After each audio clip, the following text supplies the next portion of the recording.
Hey everyone, so in today's video, I'm going to show you how to paint this cute little jungle scene.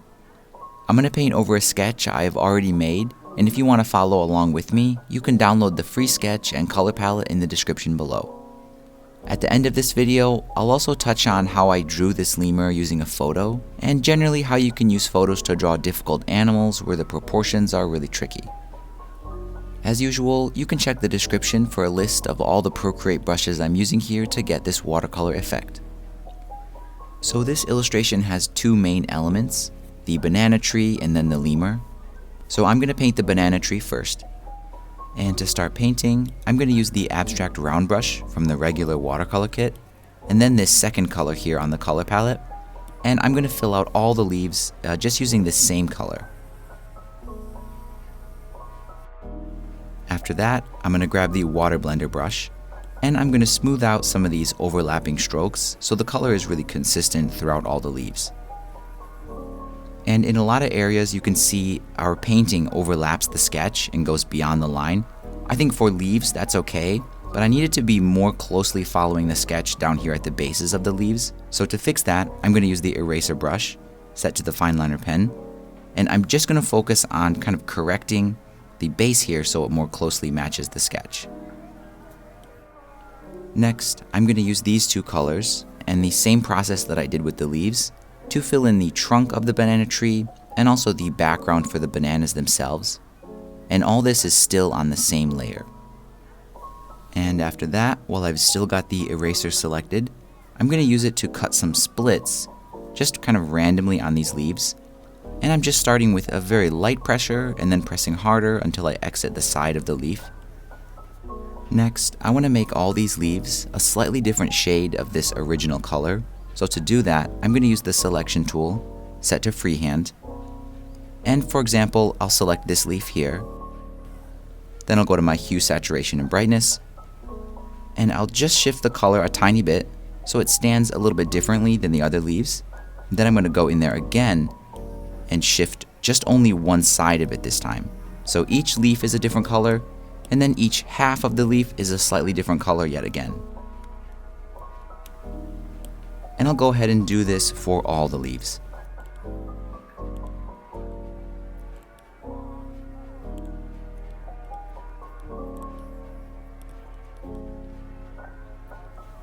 And that's just a quick technique I use so I can have a variety of colors without having to worry about that while I'm painting. And next, I'm going to move on to the trunk and add some highlights. So again, I'll use the selection tool set to freehand. And on the top of each of these kind of splits, I'm going to make a selection like this.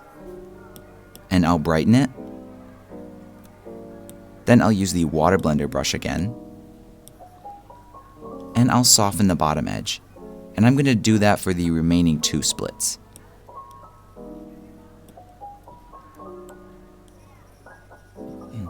And it's optional, but I think it just makes them kind of pop out a little bit more. Now this step is again very optional, but if you want to add shading within the leaves, just like how we did on the trunk, you can do that. And I'm going to use the freehand selection tool again. So for example, I think it makes sense if this leaf is casting a shadow onto this one. So I'll make a selection where I'm just kind of guessing what that shadow might look like. Hue, saturation, and brightness. And I'll slightly darken it. And I'm going to go through this and basically add shadows wherever I think it kind of makes sense, but it's not an exact science and I'm just going by feeling here.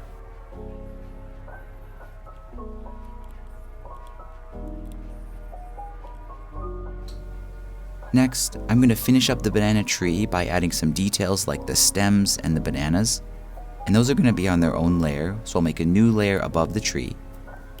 And for the stems, I'm going to use this color, so I'll do a long press to grab that. And for the brush, I'm just going to use the fine liner pen and just do them one by one like this.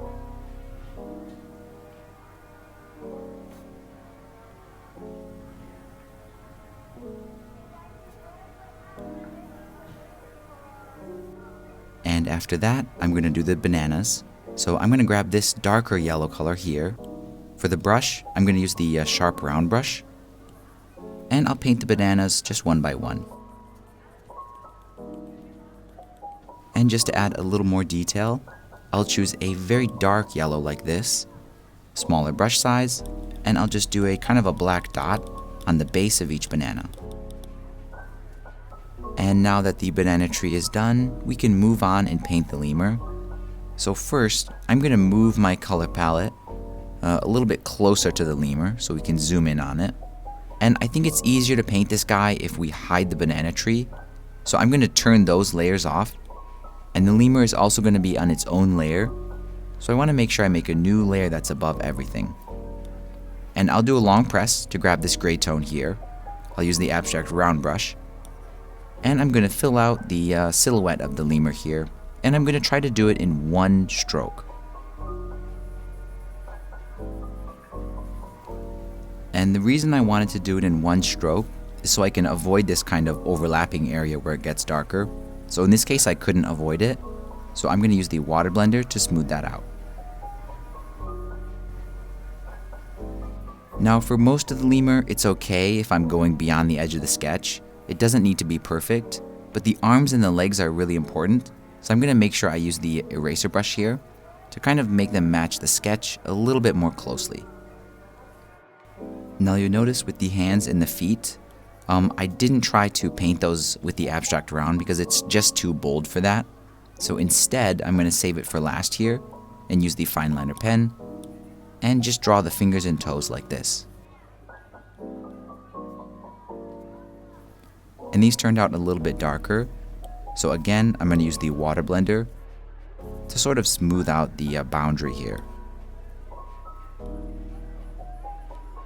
Next, I'm going to use the fine liner pen and then a dark gray and a very, very light gray to do the various patterns on the fur of the lemur.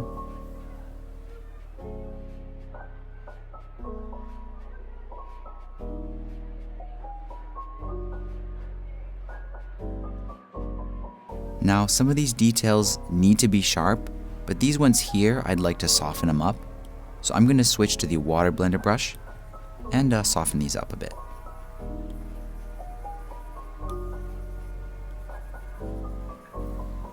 And the last detail here is the eyes, and I'm just using a bright yellow color and again the fine liner pen, but at a pretty small size. And once these details are all done, I'm going to move on and do the shading. And that's pretty easy. It's the same process I used on the banana tree. I'm going to use the freehand selection tool. And as an example, I'll make a selection down here. And because I think this should be a little bit darker, I'm just going to lower the brightness of that area. And you can see it adds a little more contrast there. And I'm going to go through the whole lemur just using this technique to add shadows wherever I think it needs that.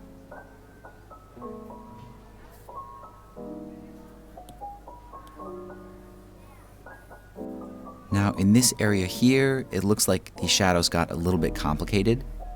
So I'm going to use the water blender at a really small size to kind of smooth that out so it's a little more obscured.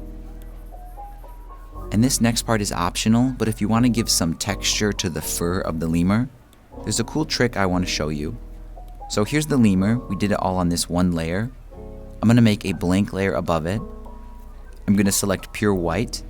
And for the brush, I'm going to use a default Procreate brush called the Freycinet brush. And you can find it under the drawing tab. It's this one right here. And I'm going to use it at a really tiny size, like 2%. And I'm basically going to lightly scribble all over the lemur here. And I'm going to try to do it in the direction of kind of where I imagine the fur to go. And the reason I did this kind of scribbling on its own layer is because I want to adjust the opacity to control the strength of that scribbly effect. There we go. And once you're happy with it, you can just pinch it together with the lemur so it's on one layer. And now that both elements in the scene are finished, we can turn the banana tree back on by switching on these layers, and we can start kind of joining them together. So you can see there's an issue where the kind of lemur is a little bit transparent and it's showing through to the banana tree. So what I'm going to do is, here's the two layers for the banana tree. I'm going to pinch those together so they're on one layer as well, just like the lemur. And I'm going to use the eraser brush at a really, really small size. And I've got the banana tree selected, so I can erase through the banana tree, but not the lemur. And I'm going to erase the tree exactly where his hand kind of overlaps it. And this is a little bit easier to see if I switch off the lemur for a minute. You can see I just erased through the trunk of the banana tree exactly where the lemur's hand is.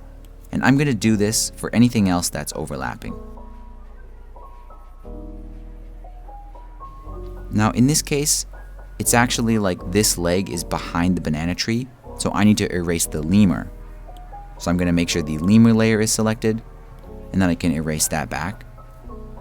Now up here, we've got a little bit of a different issue where the arm didn't go far enough, so I need to stretch that out a little bit. So what I'm going to do is make sure the lemur layer is selected. I'm going to go back to the watercolor brushes and use the water blender brush again. And I'm just going to stretch out, kind of blend out the arm so it's long enough again. And then I'll use the eraser to cut it back exactly. Now where his arm is kind of like reaching around the tree, you can see the fingers up here, and they also didn't end up in the right place. So to fix that, I'm going to use the selection tool, set to freehand, and I'm just going to circle those fingers, and then use the arrow tool to move them in the right position. And there we go. All that's left to do is turn off the sketch and the color palette, and this cute little jungle illustration is all finished. And here's a closer look at the final result. Now before I finish up this video, I want to show you one more thing. When I drew this lemur, I was really struggling to get the proportions of the arms and legs right.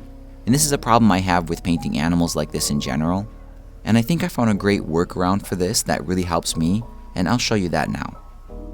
So what I've got here is basically a photograph of a lemur, sort of in the position that I need it for this illustration. And at this point, I've already drawn the banana tree. So I've got a separate document here in Procreate where I've got one layer with the banana tree drawing and one layer with the photo. And I'm going to try to position the size and scale here of the photo so it roughly matches my tree. I think that looks pretty good. Then I'll turn off the banana tree and make a blank layer above the lemur. And I'm just going to basically sketch out the lemur over top of the photo. And it can be a little bit hard to see sometimes, so I'm going to lower the opacity of the lemur so it's pretty light. And I'll roughly trace out the main shapes here. And I'm going to ignore the hands and the fingers. I'm just worried about the structure here of the arms and the bones in the arms. And once this initial rough sketch is done, I'll turn off the photo, I'll turn on the banana tree, and I'm going to try to bend and warp my sketch so it looks more natural, like he's climbing this exact tree. There we go. And once he's in the right position, I'll continue the sketch and try to make the hands and the fingers and stuff kind of look more like he's wrapping his hands around the tree. And obviously this hand is getting covered, so I need to erase that back. And I'm just going to go through and basically kind of hack and bend and warp this thing so it looks like it fits in the scene better. And then of course I do a couple of iterations of this, trying to refine my sketch until I ended up with the result, the kind of clean result that you saw in the original sketch for this project. And that pretty much wraps it up. If you think I've earned it, please give this video a like and subscribe to the channel if you haven't already. And if you want to paint more jungle watercolor scenes in Procreate, I've got a lot of older tutorials about this topic, but they're still good. And I'll put two of my favorites up here so you can watch them next.